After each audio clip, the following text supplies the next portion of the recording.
Welcome back to the channel, everybody. In today's video, I'm going to be talking to you guys and explaining 4 concerns that I have about summoning for Candy Diver Cookie and why you might want to rethink your decision.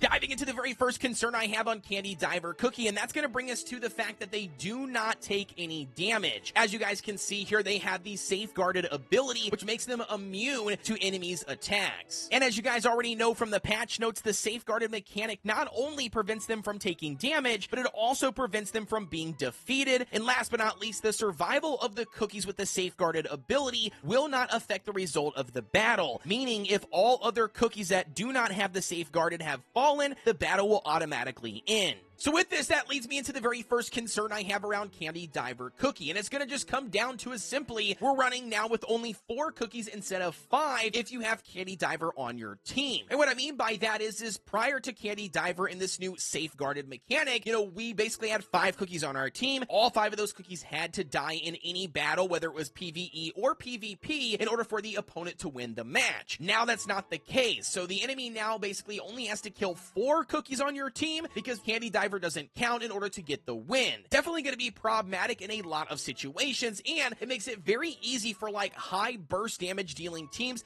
Things like the Kumi scam comp that we're starting to see now pop up that pretty much can shred teams if you are utilizing Candy Diver because they don't count. Now, diving into the second concern I have around Candy Diver Cookie, and that's going to be, as you guys can see here, they do no damage. So look at this. I'm running basically Pure Vanilla Cookie, which we all know as a main healer, doesn't do any damage. We've got Candy Diver Cookie here as well. Once again, it has 0 damage being provided from their overall skill. My concern behind this is going to be Candy Diver Cookie does not provide any damage or attack, making us rely on our remaining 4 cookies to have enough attack or damage, to beat whatever stage we're going up against, have enough healing, obviously, to maintain everybody's survivability, and then last but not least, enough tankiness. So basically, we're down to, if you took away a tank and you take away a healer, we're down to like 2 DPS out of the 5 cookies. So absolutely, I don't think it's a good idea to utilize a cookie that is not providing any amount of attack or damage unless if they are simply a full-on healing cookie, which Candy Diver is not. And the third concern that I have here around Candy Diver Cookie is going to be utilizing the skill in finding the relics. As you guys know, Candy Diver drops down basically underground or to the deep sea, comes back up, brings a relic that provides some awesome buffs to your entire party. Well, the problem is that these relics are absolutely random. There is no order whatsoever that the relics are pulled up from the deep sea, and with that, it adds a megaton of gamble to your overall gameplay. And speaking of the relics, as you guys can see here, there's really only one good relic, and that's going to be, unfortunately, the rarest one to be summoned. That's the Black Pearl Shell. These buffs are fantastic. However, it's locked behind RNG and just pure randomness if Candy Diver summons it. So it's essentially a gamble, right? If you're going to be able to lose or win an overall match just based on utilizing Candy Diver and which relic he decides to summon. And then diving into the fourth and final concern I have for you guys today, and that's going to bring us back into the safeguarded mechanic. As you guys can see here, as cookies who are safeguarded do not have an HP stat. They will not be included in calculating the average HP in certain battle modes, and just to repeat here, they cannot be attacked and they cannot be defeated. So essentially that means they have no use for HP, defense, debuff resistance, crit resistance, damage resistance, nothing. All of those things do not cater to Candy Diver Cookie, and it's pointless to have them stacked on them. Which then makes me beg the question, is it even worth promoting the cookie? As you guys know here, when you go to promote a cookie or ascend a cookie, it only buffs 3 different stats: HP, attack, and defense. And because we have 0 use for HP, 0 use for defense on Candy Diver Cookie, the only attack that's getting buffed via promotions is going to be the attack stat.